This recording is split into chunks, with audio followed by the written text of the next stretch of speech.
اعمل في نص الصفحه هنا. تمام، عايزين الشعار بتاعنا يتعمل في نص الصفحه هنا.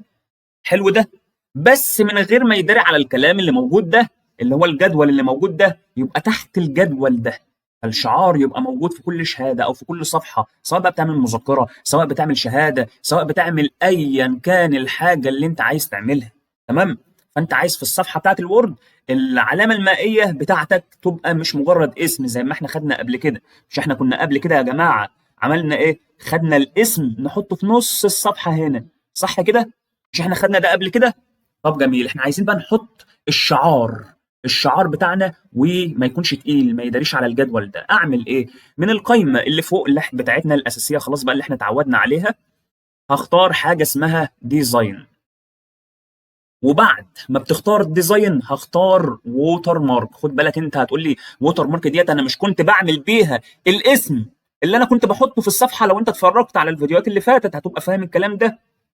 هقول لك حلو قوي، بس انا دلوقتي هختار حاجه تانية. اختار بس معايا كده ووتر مارك، وهنزل تحت. شفت انت لو اخترت على اي حاجه من الحاجات ديت هتتكتب لك اسمك في نص الصفحه، تمام، زي ما احنا خدنا قبل كده. انما انا هنزل تحت وهروح لكوستوم ووتر مارك اللي هي تاني اختيار. اول ما بتك عليها بيظهر لي الشاشه اللي قدامنا دي. طبعا للمره الثانيه لو اخترت على تكست هيقول لي بقى دخل التفاصيل بتاع اسمك، اللي هو حضرتك عايز الاسم بتاعك يبقى بالانجلش ولا بالعربي؟ طب اكتب تحت التكست بقى الاسم الاساسي وبعد كده تك اوكي، صح؟ هيكتب لك اسمك كده في نص الصفحه. انما انا دلوقتي لا، انا عايز اختار صوره. فسيبك بقى من تكست ديت واطلع فوق، اهي هتلاقي حاجه اسمها بيكتشر ووتر مارك.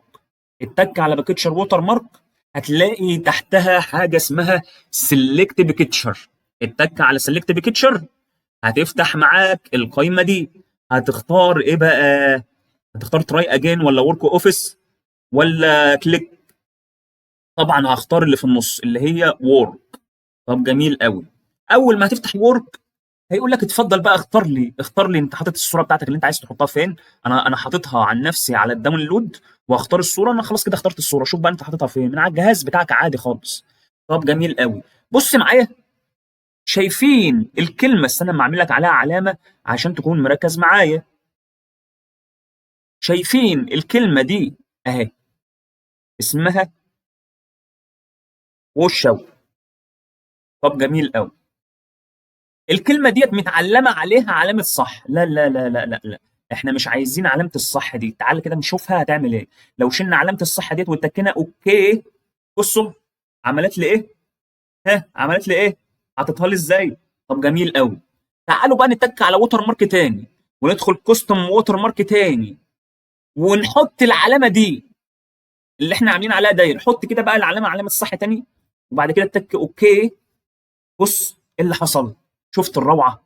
بقى كبر لك الصوره. بص، كانت ظاهره تقيله لكن دلوقتي ظاهره ايه؟ اللوجو بتاعك خفيف خفيف. صح ولا مش صح؟ بس كده يا سيدي، احنا كده المفروض اللي احنا خلصنا